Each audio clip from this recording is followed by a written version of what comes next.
Good morning, everybody. Good morning to all attending this webinar, and welcome to these 60 minutes briefings dedicated to a very topical issue with the participation of Joost Korte, Director General for Employment and Social Affairs in the Commission. I really specially thanks Joost for having joined us today at a moment where the Commission is engaged in this consultation process concerning a no doubt highly sensible because also highly visible issue.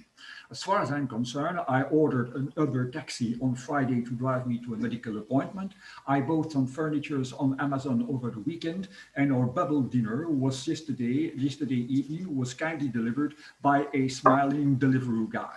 So this is by no means another of these Brussels-inspired, not to be understood issues. It was already part and parcel of our daily life before the pandemic and might remain as one of the fundamentals of the post-COVID-19 world, if such a world ever sees the light. Online platforms play indeed an increasingly central role in economy and society. They have massive impact on users and businesses and are recasting the relations between workers and employers. They are offering opportunities, of course, but they are also conducive to new risk. There is evidence of their positive contribution, but also of the need to strengthen their regulation. To quote a recent Eurofund policy brief, it is about maximizing the potential while safeguarding standards.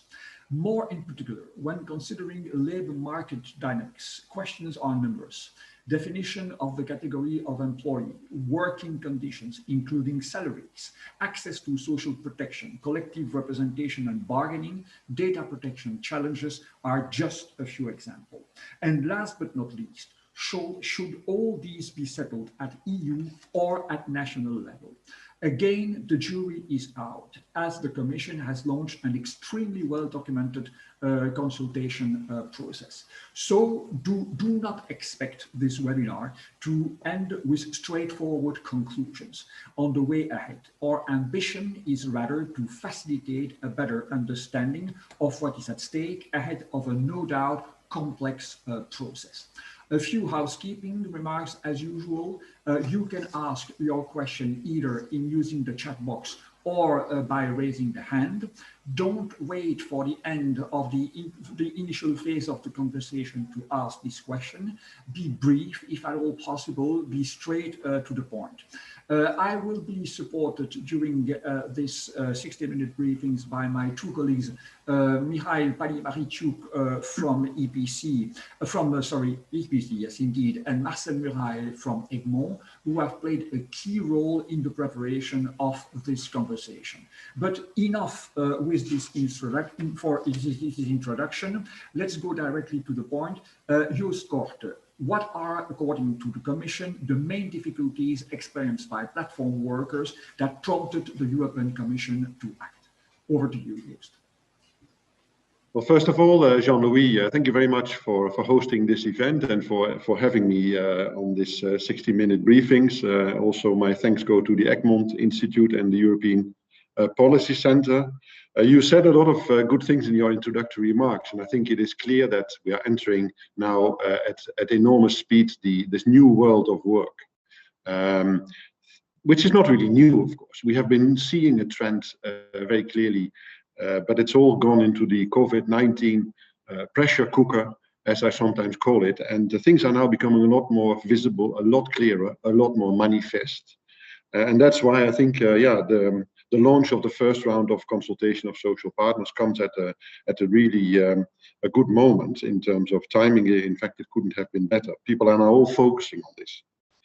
I mean, you asked me about the challenges that are faced by the workers in the platform sectors, in the platform economy.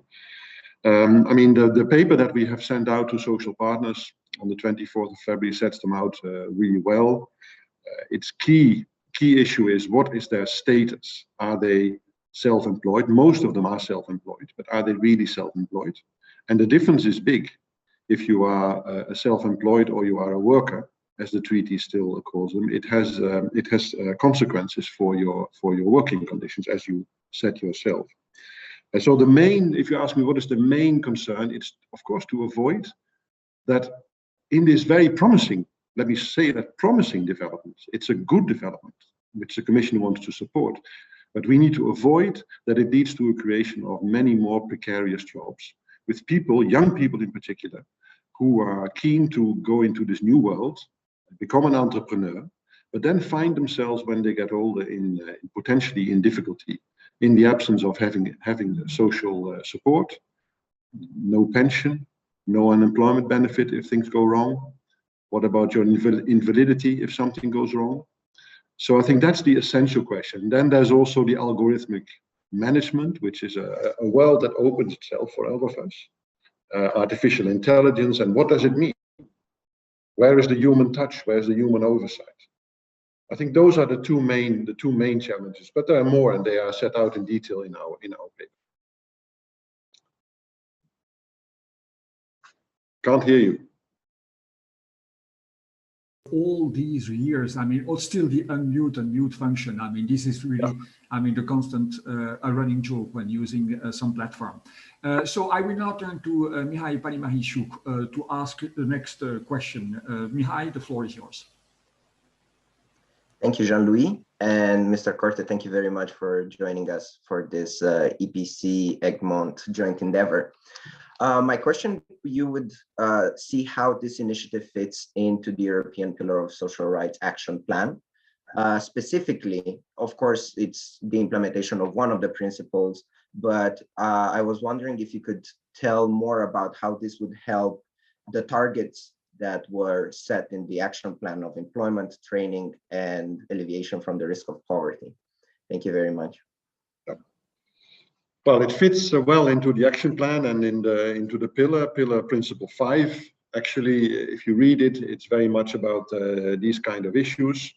I mean, it's the title as your seminar now. It's about finding the right balance between flexibility, modernization of the labor markets, and at the same time giving people a decent living and protecting them. And that is the whole exercise that we're doing here. And which is not easy. Huh? I have absolutely no problem to admit this. This is also why we do need to consult the social partners and indeed many others to come up with the initiative that really finds the balance, and which is on the one hand promoting this very promising new sector of the economy while at the same time protecting the workers. I think, will it help in achieving the targets which the Commission is proposing? 78%. By 2030 of the adults in Europe should have a job. We were doing very well until COVID came. There was a steep increase of the employment rate across the whole of the European Union as we came out of the financial crisis. And now we are hoping that the damage will not be too bad. Basically, I think that's so far. If we look at the, and of course here platform work will help without any doubt. So far, we have seen actually, if you look at the unemployment rate that we register, a relatively modest increase. I think about 1.2% increase in unemployment since the start of the crisis. That is still 16 million people. Huh? So it's if you count all the unemployed that we register in the EU, 16 million people, which is a lot. It's but the increase has been relatively mild, and this is surely because of the massive support that member states have been given in the short-time work schemes and also the job retention schemes and all kinds of other schemes helped by what the European Union does. So, so far, if we look at the numbers, we have indications that about 11% of the workforce today is engaged in some sort of service provision through platforms. So this is about 24 million people today, more or less. Only 3 million of those have this as their main activity, as their main source of income. So it's not so much. It's 1.4% of the total workforce of the EU. According to our data, are sort of relying really on this work for their main income. Whereas 11% is sort of broadly engaged, but probably also has other sources of income. The more important than the number, I think, is the increase. We also have data that says that over the last 2 years, there has been an increase of 30%. And this shows that work in platforms is really on the rise. And that, of course, is an additional indicator that there is a good reason to think about action at the level of the EU. Thank you very much. Thank you very much. Thank you very much, Joost. I see that the first questions are coming in the chat box also, and I'm very happy for that. But Marcel, the floor is yours for the next question. Thank you, Jean-Louis, and thank you very much, Mr. Korte. You've mentioned, you've already covered a lot of ground. I have a question on the fact that platform work is so diverse in terms of working conditions, status, and skills. And you've also mentioned that for many workers, it's a more sporadic activity, so a secondary source of income. And my question is, how would a one-size-fits-all approach work, given these different status and activities? Yeah, I think, Marcel, the easy answer is that we should not have a one-size-fits-all. I think you are absolutely right in that the sector is highly diverse, also changing. I mean, it's an evolving market. That's what makes it so, I think, so fascinating to deal with it. And that also means that a one-size-fits-all is not, in our view, the right approach.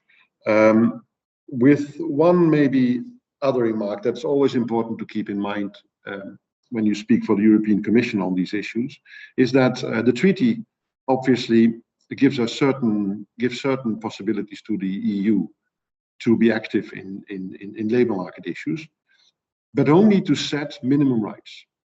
And that is, I think, also something very important to bear in mind when we're discussing platform work. This is not going to be an exercise to harmonize the rules.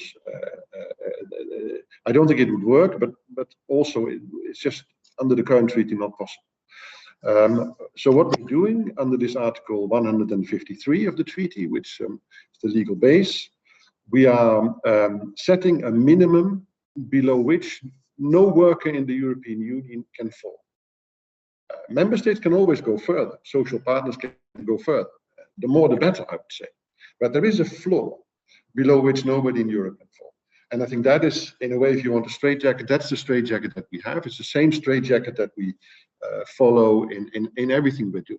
The minimum wage proposal, which was put forward in October, has the same logic.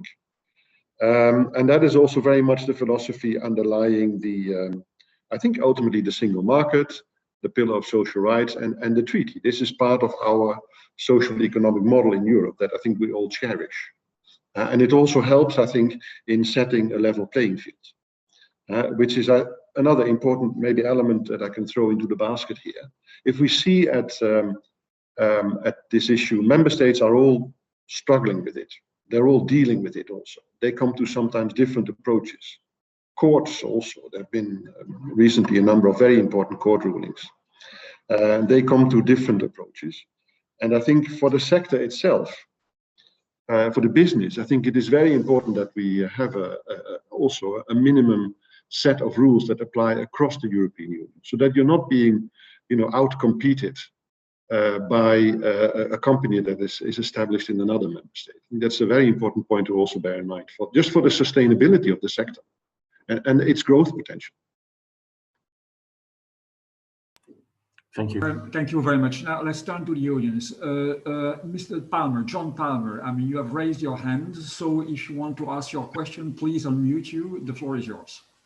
Thank you very much indeed. I must confess I asked this question from a country which is sadly no longer a member of the European Union, but it has had quite a lot of experience recently with important sectors of the economy, the new economy, where contracts are signed with, well, I was going to call them employees, but actually the companies deny their employment contracts, merely service provision contracts. But some court rulings have discarded and denied this interpretation of substantial employment on contractual bases other than recognition of employment. And I'm wondering whether, as part of the Commission's approach, you foresee a definition of when platform working becomes, as it were, substantial or full employment with all the rights that that envisages. Are there a certain number of hours or whatever that allow you to have that definition? Thank you. Thank you very much, Joost. The floor is yours. Yeah. No, thanks a lot, Mr. Palmer, for this question. I think which really goes to the heart of the matter. And maybe I can start also, since you did the same, to say a few words about the British dimension to this, because it's absolutely true what you're saying.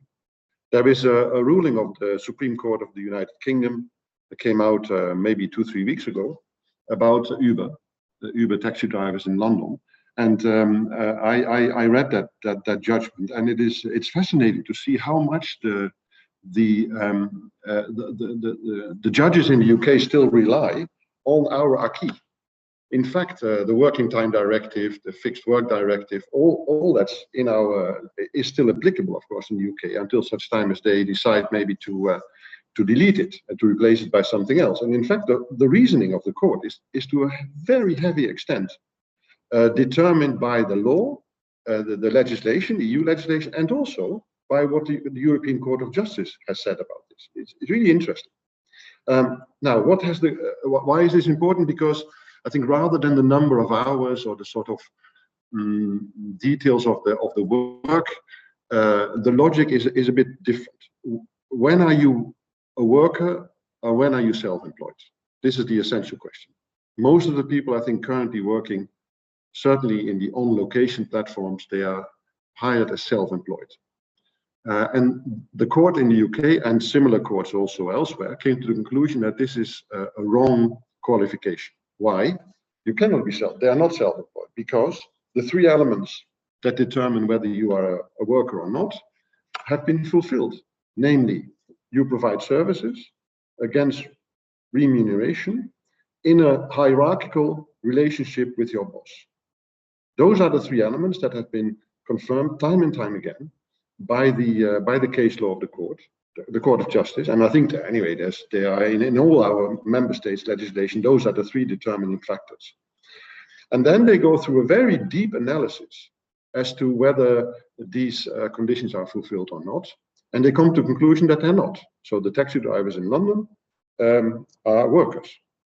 Like the deliveries, the riders of Deliveroo in the Netherlands, in another court judgment that came almost the same day from the Court of Appeals in Amsterdam, came to the same conclusion. So that is, I think, the way to work. We do not have a clear definition of a worker in the EU legislation, but we do have the Court of Justice case law, which is evolving, and obviously that also applies to member states' authorities. One final point is that you may have seen also that in California, which is the cradle of this platform industry, there has been specific legislation exactly on this point. They call this the Aba5 Law, and this was meant, to stop Amazon, Apple, and many other platforms to exclusively recruit people on a self-employment basis. And there, the reasoning was that you needed to do a test to determine whether the person is a worker or not. And the key element there is, according to this legislation in California, is that you cannot have people working as on a self-employment basis with you when it's the core activity of your company. Of course, you can hire a plumber when you need a plumber, or you can hire another service provider for certain parts of your business when you need it, but you cannot hire self-employed people who, in fact, do the only thing you're there for, namely driving cars or doing other things. And that is now, this was a very controversial legislation in California. I think it's already been partially withdrawn in the election campaign in November. But I think that is very much the heart of the matter, and it's a difficult issue. And that's why I think this discussion is so important, and why we really need to consult widely, and we also need the social partners for this. Thank you, Joost. I have now a series of very interesting questions in the chat box, and the two first ones relate exactly to the issue that we are discussing now. It's about the notion of a third category of work. One of Mr. Viliakis refers to this notion as a sort of hated work in Brussels. I quote him. But in fact, the Commission admitted themselves that making platform workers employee will not work, while self-employment also does not provide enough protection. So in practice, something will have to be created in the middle to address security, but without the employment status to platform workers. Is it in fact not a third category or a third way? And in the similar vein, Simon Momsen asks, whether actually finding the right trade-off between flexibility and labor security does not sound actually like plans for a third category. Over to you, Joost. Yeah. Indeed, this is an issue that is widely discussed, and where we are also indeed, I have to be a bit careful also in answering the question, Jean-Louis, because we are consulting social partners, but the question is, what would you solve by creating a third category? Would you not, in fact, create a less well-protected category of workers? And would that then not, in fact, lead to undermining the status of other workers? And can you really find a definition of platform work that allows this to contain into this specific sector? It's not so easy. So I think our inclination for the moment is not necessarily to pursue a specific status for people working in that sector, and which is also, I think, the view of the ministers. When we had a discussion with them, I think it was in November, under the German presidency in the council, I didn't hear a single minister pleading for a third category. Most of them said, all of them said, listen, a worker is a worker, whether you're employed in the platform sector or somewhere else.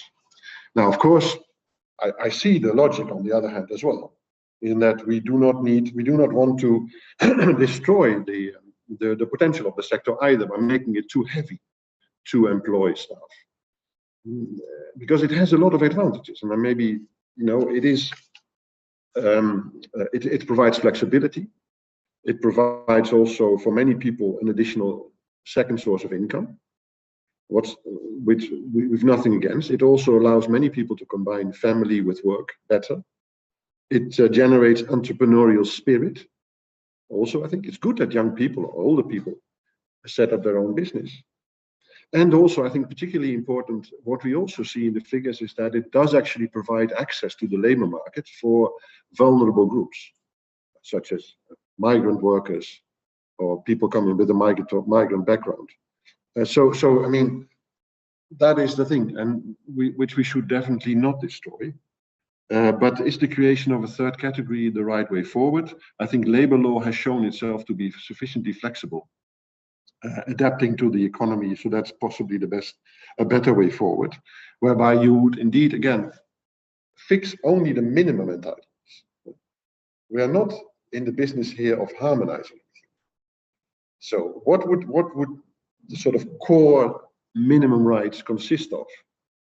I think you would need to have clarity about your remuneration, clarity about your working conditions, how many hours do you work, how is it decided when you work and when you don't work.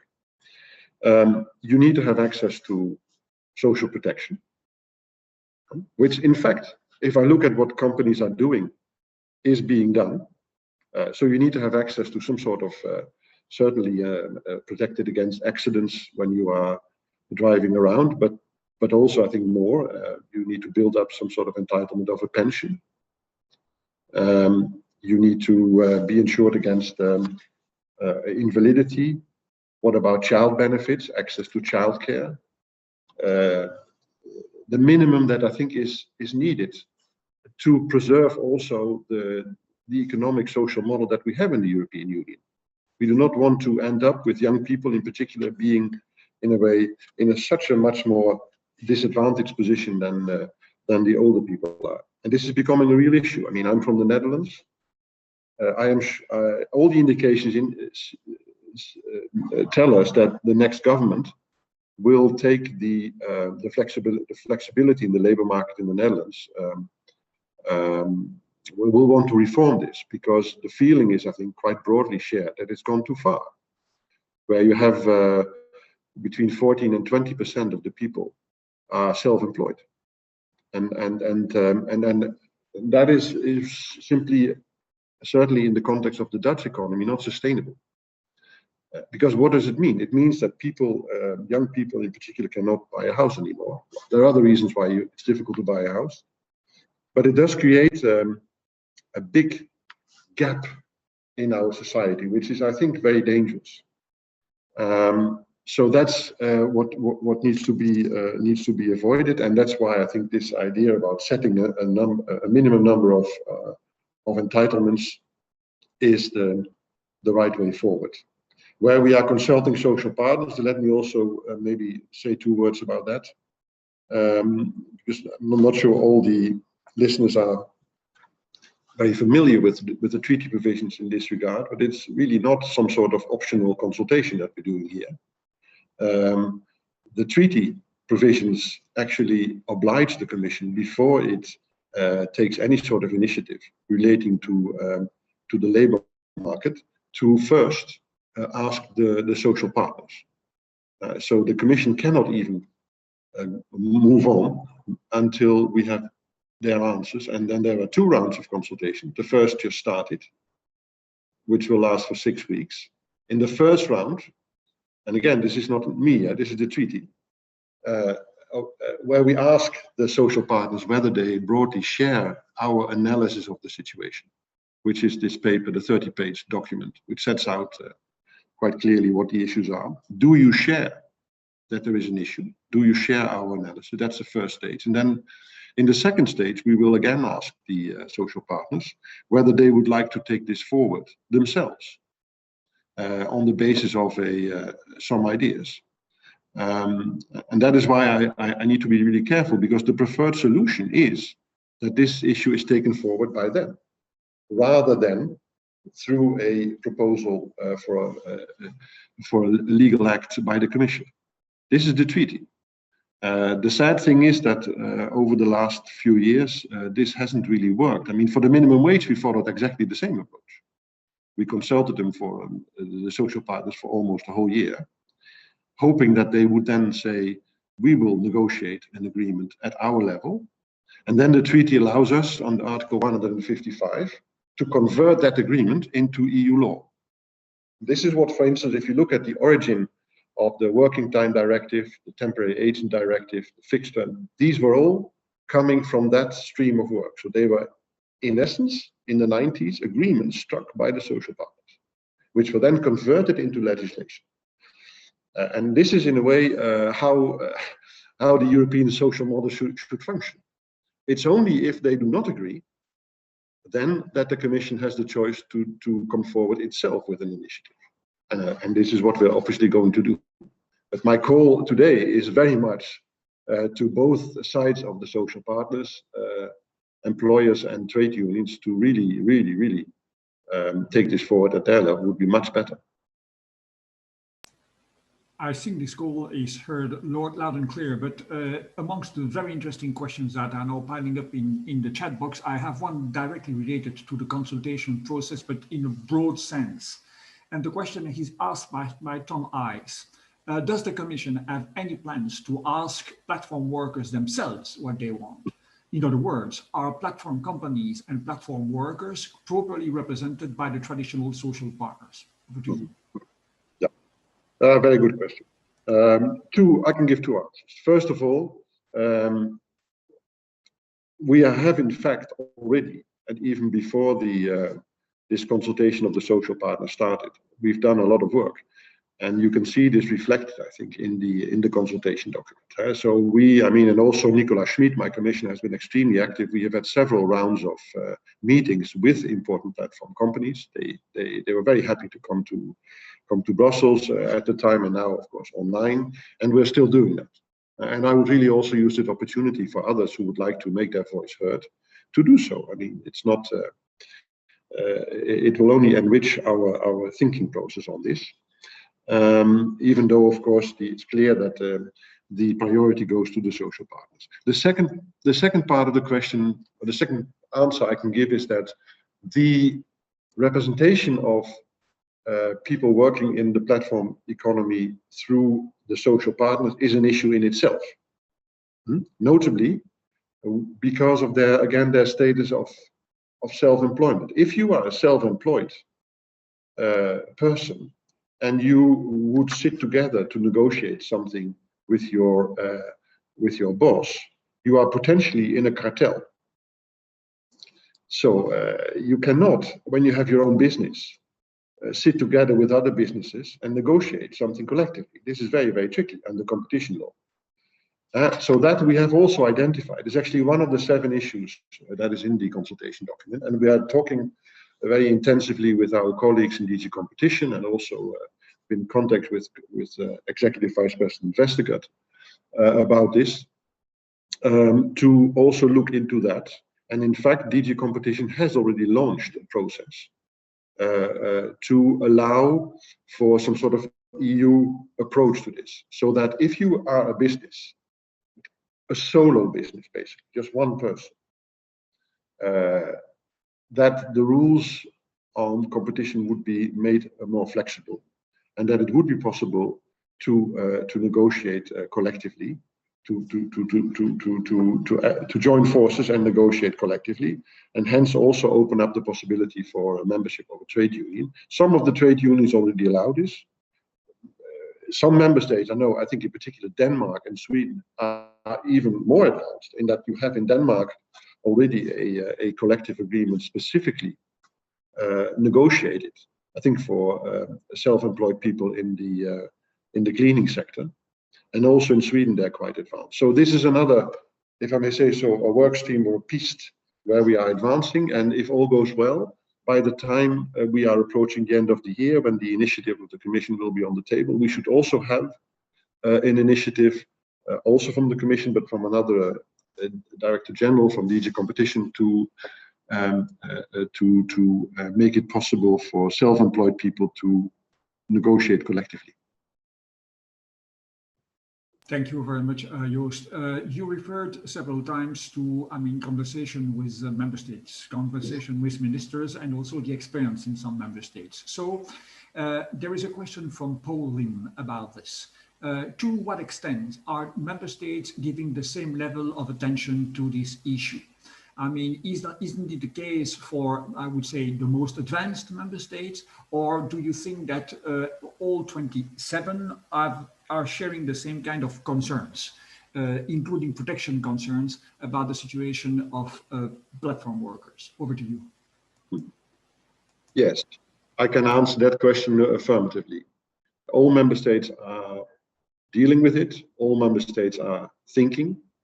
All member states are looking at each other. Because I think they have no choice. It is, I think, an issue in all member states, maybe not to the same level. Since I'm from the Netherlands, I can follow the discussion there pretty well. But it's a really big issue. Which is now, as I said, recognized by everybody, all political parties. It's actually an issue in the election campaign.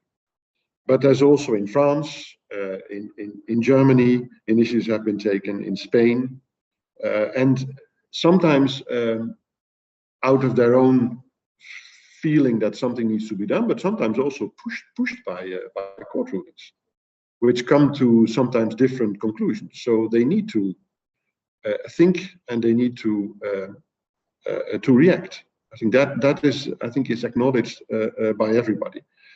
Will they agree in the EU Council is, of course, another matter.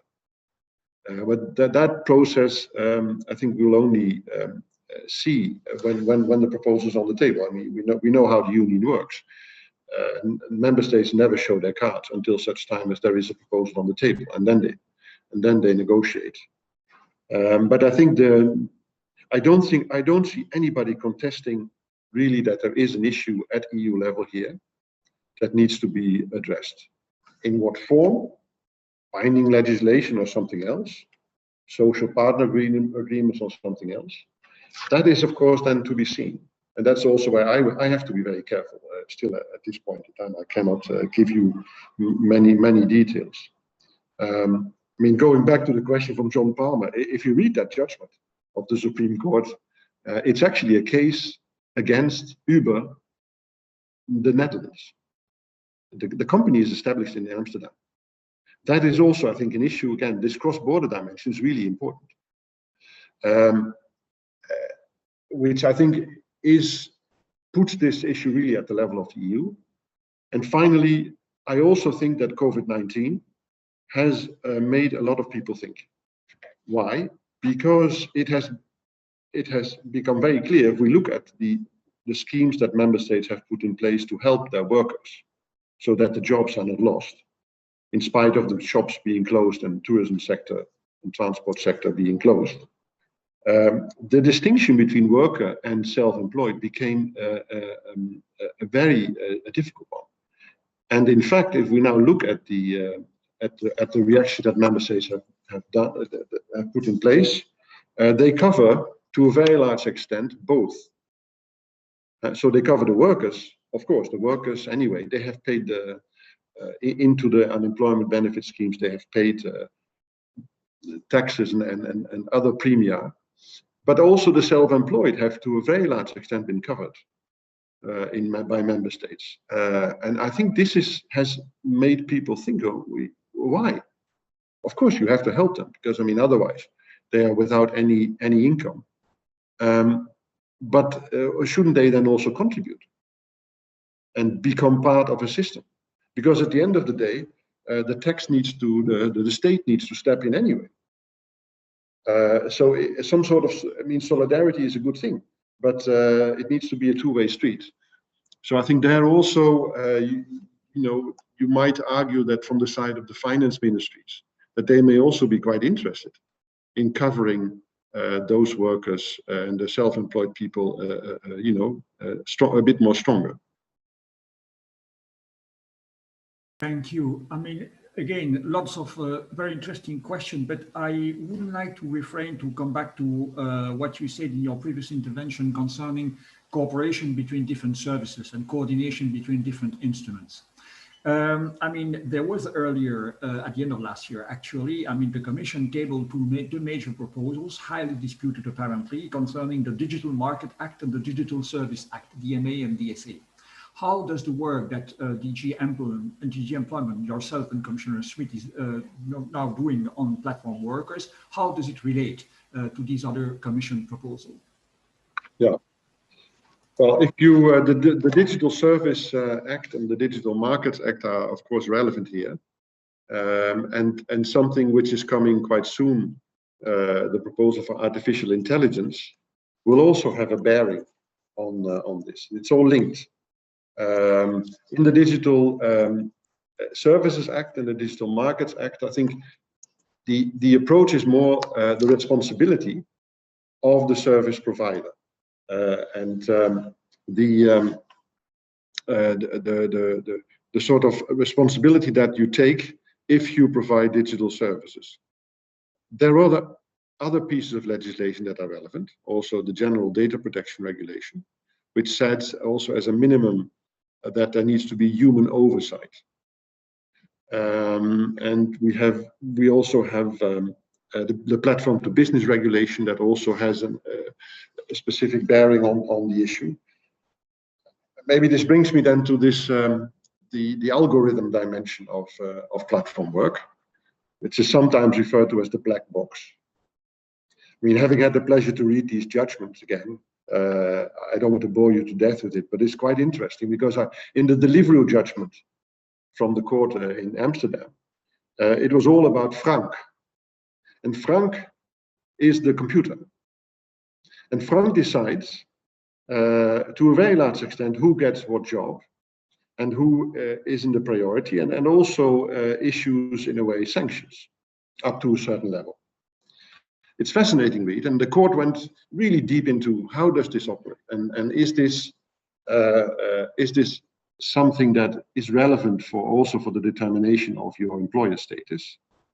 And I think it opens up quite an important discussion about what I call sort of the human oversight. I mean, it cannot be that two things. First of all, it needs to be clear who decides and on what basis these decisions are being taken.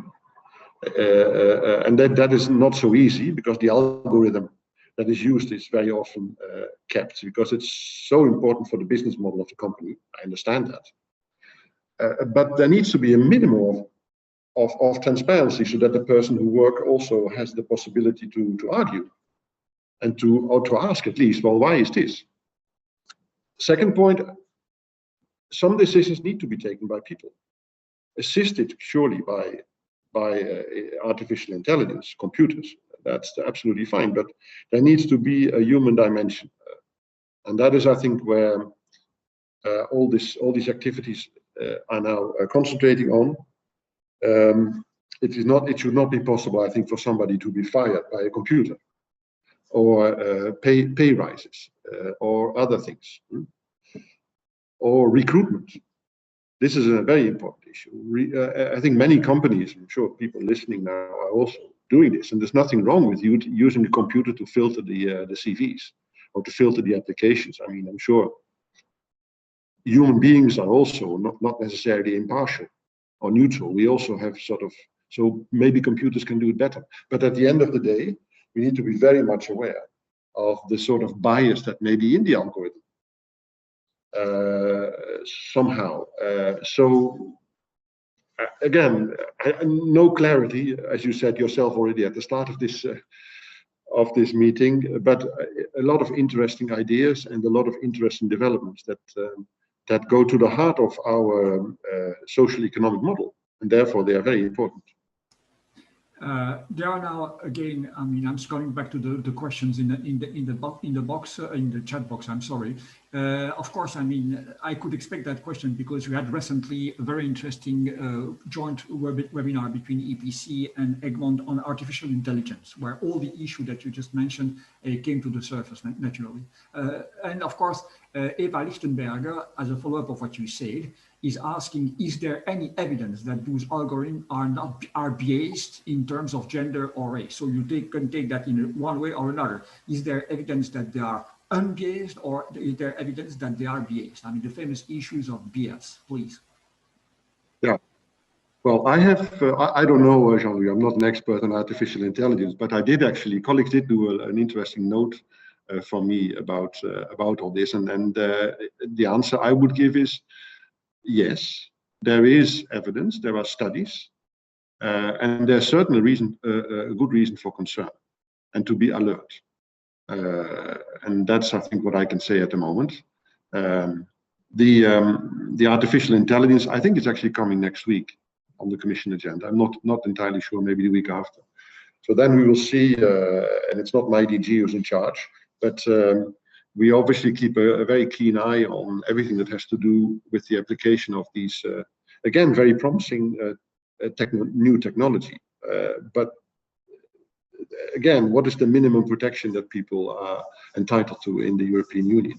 It's always the same approach.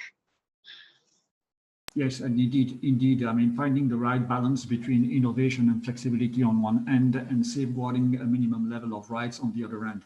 I mean, I have here a very challenging question from, I'm retrieving it from Laura Reiner. As you very often and rightly referred to the European social model, I mean, she expresses a rather radical view, if she allows me to quote it that way. I mean, basically, her question aims at saying, okay, what we now see is just because the COVID is not the origin of what we see. It has merely uncovered what was developing out of sight for most people.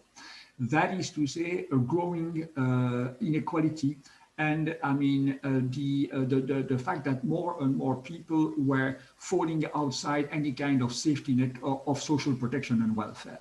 So our question is, should the EU and the EU governments not move back towards creating a truly universal welfare system, which provides an adequate safety net for all, which would allow more security for flexible work and all others who have fallen through the gaps? I mean, this resonates with the famous flexicurity, of course, mantra, which was for a long time the mantra of the Commission.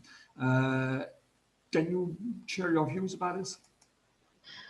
Well, we have, the Commission has up to a certain level already done this. I mean, it is, I think, very much our policy to encourage member states to provide minimum social benefits to everybody. In fact, it was still under the previous Commission and Commissioner Thijssen that we put forward a recommendation for the Council on access to social protection, which is very much about that. But it's only a recommendation. It was adopted unanimously. All member states accepted it as a recommendation. And now we will see in the, I think, May, June this year, every member state is required to put forward action plans. And we will then discuss this and compare them in the usual way this is done. And why is this done in such a way? Because we do not have the power to legislate. It's as simple as that. Again, the treaty allows the European Union to do certain things, but also many things that we cannot do. So there is no possibility for the European Union to adopt any binding legislation that would force the member states to change their social security systems. This is not possible. It's a bit of a bureaucratic answer, maybe, but I think that is the reality that we are facing. So when it's about these working conditions of employees or workers, then there is this possibility, and we're using it to set minimum rights.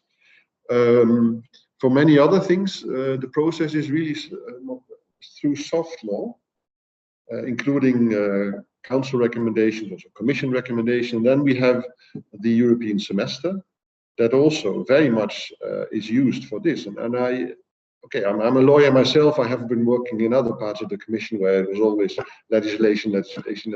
But working in this area, I think it is actually working quite well. Because if member states adopt a recommendation unanimously, they will want to abide by it. You can also vote against it. They do not contest the analysis, and they do actually all see that this is this is the best way forward. Now, then, of course, it's a matter of implementation and enforcement. Government change all the time, of course. We have elections, but I think the essential direction of travel is the same. And I think also, maybe I'm a bit too much in the bubble, but I'm happy to be contested by the people in the call. But I think that there is, if you also see the reactions to the action plan to implement the pillar of social rights, nobody contests the need to preserve our social model in Europe. The governments don't, and also the people don't, because we also issued a Eurobarometer survey that to me was a lot more engaging than I had thought. I mean, 88% of the people who were asked did actually say that these things matter, not just broadly or abstract. They matter for themselves, for their lives. So I think there is a clear political will to preserve the model and to avoid, as the question seems to indicate, that people fall through the cracks, and that we need to keep working on this. Of course, at the same time, we're not on an island in the European Union. It's not that we can put a high wall around us and we can do whatever we like. I mean, we are, I think, 1 in 7 jobs in the European Union is depending on trade with third countries. 1 in 7. That's the official data that DG Trade releases. 1 in 7 jobs, not on trade between us, but on trade with third countries. So I think the issue of competitiveness, the issue of technological progress, innovation needs to be also kept in mind. Otherwise, we will price ourselves out of the market. That's, again, going back to the title of your seminar, that's the balance we need to find. I do, however, also see that when you compete within the European Union, and competition is not a bad thing, but then compete on innovation, compete on technological progress, compete on competitiveness. Do not compete on cutting people's wages up to a level that they are just all ending up in precarious jobs. I think this is in a way, if I can sum up the philosophy of the pillar of social rights, which was accepted by all member states, and for which we now put forward an action plan, which will go to the informal European Summit in Porto on the 8th of May. And all of this needs to be, I think, preserved and defended, and also be the main guiding theme for the recovery process, that we do not make, I mean, we collectively, in a way, the same mistake, I think, that was made after the financial crisis. And it's clear, if we look at the damage that recovery process did, that it fell disproportionately on the shoulder of the people who are already at the bottom of the labor market. The damage, the social damage that did is really enormous. And I think now the idea is not to repeat that mistake and make the recovery, do the recovery, but with a keen eye to it being fair. This is a very powerful message, Joost, and we could come back in your final remarks and the conclusion, because indeed we are now slowly but surely getting near to the end of this 60 minutes briefing. I mean, the next question is exactly in line with what you said about the international dimension of this issue and the international competition. I mean, we need to discuss the way to approach platform and platform workers with partners, even if some of them do not want it. This is a question asked by François Van Damme. This is why cooperation with ILO, for instance, on that matter is so important. Is the Commission engaging at international level on this issue? Is there actively promoting exchanges on this platform workers issue within the ILO? Over to you. Answer: yes, we are doing this. There is actually a discussion ongoing in the ILO, on which the European Union and the member states are very actively participating. And I think it's indeed, I mean, if you look at the position of the European Union in the world, and again, we're not an island, we are depending much more on trade than the US or China. So we are vulnerable there for our prosperity, much more vulnerable than they are. So this is, again, something we need to really keep in mind. But then at the same time, I think politically, the feeling across the EU is very strongly that, well, we set the rules, and if people want to do trade with us, they need to abide by our rules. Now, it's true that the European Union is, I think, still the most prosperous market in almost 500 million people. I think every company in the world wants to do business here. But it's not possible either to just, unilaterally set the rules for the whole of the world. This we can do for certain things, but not across the board. And that's why, again, that's why the multilateral level is so important. That's why the ILO is extremely important, because the ILO is not the EU. The ILO sets a multilateral standard that is accepted by everybody, almost everybody. So this is the reference point. This is the reference point. And then we do not impose the EU standards blindly on countries which are in a very different level of development. And we are not protectionist either. We are defending the multilateral acquis, which at the same time we need to, of course, expand. And you have the fundamental conventions of the ILO, which every member state of the ILO anyway needs to ratify. And you see, for instance, how important that becomes on an issue like the investment agreement with China, or the draft agreement, where this hinges. I think the agreement at the end of the day in the European Parliament and in the Council will hinge on that issue. That will be, is China really going to ratify and implement these fundamental conventions? The same is true for Korea, where the Commission took a panel against Korea for failing to do so even after many years. And Japan, we also have an issue. So I think this is the way forward. And yes, the ILO is very important. And I think also with the new president in the United States, we will see a bigger interest from the US in this multilateral playing field, including also, I think, in the G7 and in the G20. Again, Joost, for this very, very clear answer to the question. I mean, I still have a few questions in the chat box, but some of them relate to issues that we have already discussed earlier during this conversation. For instance, the need for a clear definition of a worker in the EU legislation as a way forward to ensure a more precise categorization. I think that you said a lot about that in the beginning of this talk. There is an interesting factual question, and I must say that I've looked at the discussion paper, the consultation paper, and I haven't found the answer to that question, but maybe I read it too quickly. And it's a question about statistics. I mean, does the Commission have a clear idea of the number of platform companies having their seat, their headquarters, I assume, or Europe in EU member states? I mean, what's the size of the economic sector we are dealing with, not only in terms of workers, but in terms of companies? Over to you. Yeah, thank you. Well, on the worker, yes, we have tried. Huh? I mean, it's maybe two sentences. The Commission has tried on several occasions to come to a European definition for worker.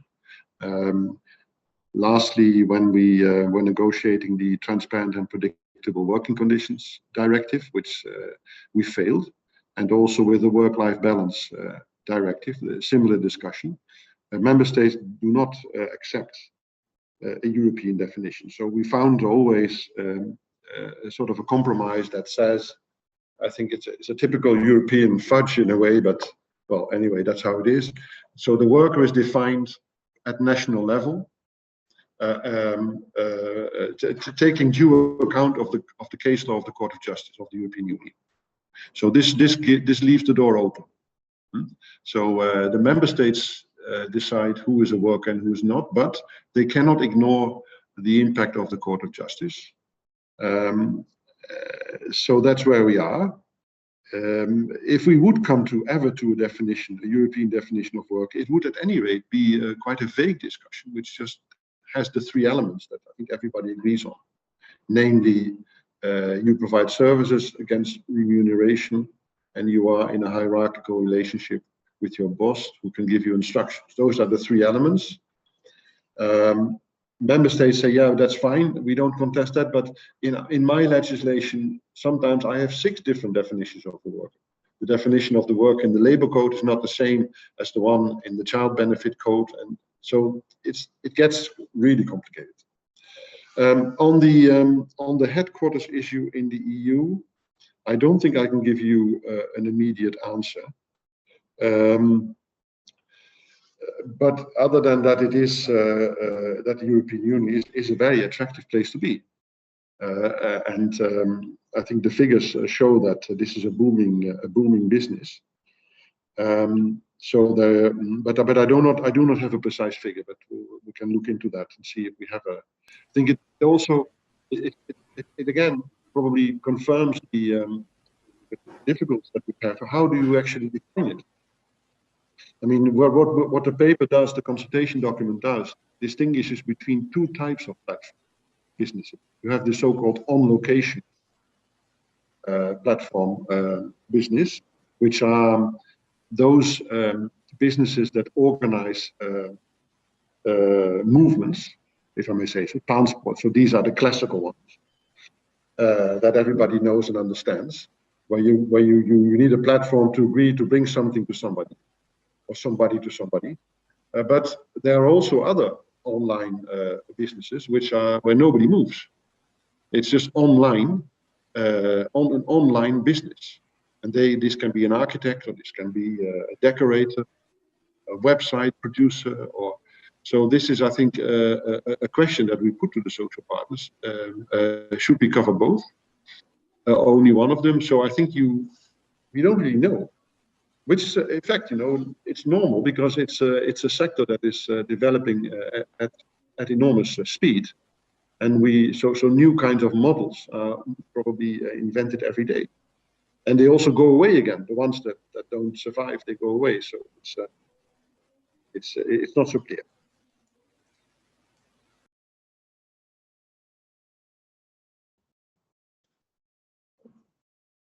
Micro. Yeah, definitely. Okay, Joost, we've been on for exactly 60 minutes. And I mean, mind you, in answering the last question, you anticipated the answer to the very last one that I had kept about the scope of the definition of what we mean, what is meant by a platform in the framework of this consultation. I will definitely give you the floor for the final remarks, but before doing that, I really want to thank you very warmly on behalf of all the participants. We kept the same audience from the beginning until the end of this 60 minutes briefing, from EPC and from Egmont, for this absolutely brilliant presentation of an issue which is difficult on substance, but also at a difficult moment for the Commission because you are in the process of consultation. By the same token, you reminded all of us how important the social dimension will have to be in the implementation of the recovery strategy. I mean, the next generation EU. I mean, more than ever, no one will have to be left behind because, I mean, if we do not take care of all, I mean, the neediest amongst the neediest, I mean, we are going to end up with societies, with civil societies, which are even more hit by inequalities, differences of status than before the COVID crisis, which would end up for us in a kind of a completely nightmare scenario. I think that this will not be the case, but you reminded us of how important it is to prevent that to happen. So for that, I really want to thank you very warmly. But as I said, the last word will be yours. Please, Joost. Okay. Okay.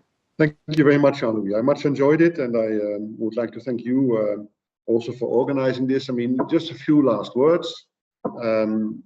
Consultation is running, so we wait for the social partners, and I hope for the best, and I hope that they find an agreement between them to take this forward. That would be our preferred solution. Secondly, it's an important and complicated issue, evolving very fast. And thirdly, maybe also to take away a lot of worries. I mean, this is not, I do not see this initiative as, you know, against platform work. On the contrary, and I don't see this as an initiative against self-employment either.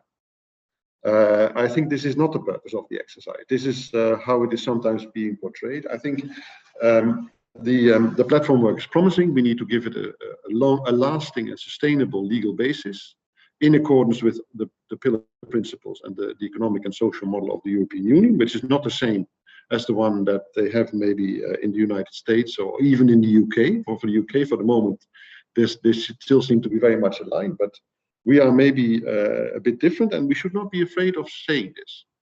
But the purpose is really to make this a booming sector, a sustainable sector, where people work without any precarity. That's what I want to say. Thank you very much. Thank you very much again. Okay. Thank you very much. Thank you to all attendants. And well, we'll keep on being in touch with you for other occasions and also for Commissioner Schmidt ahead of the summit of Porto that you referred to earlier. Thank you very much. Have a good day and see you soon. Thank you.